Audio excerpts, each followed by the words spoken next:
waxaan aad u salaamay horto kooxdeeda fanaaniinteeda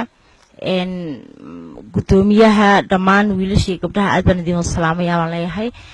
waxaan aad u salaamayaa my daughter gabadheedaan aad u jeclahay Najma oo mardow iyaduna deegaanka aan keeni doono waxaan aad u salaamayaa seegayga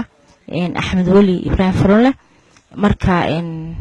dee adna aad baan ku salaamayaa haba aad baan mahadsantahay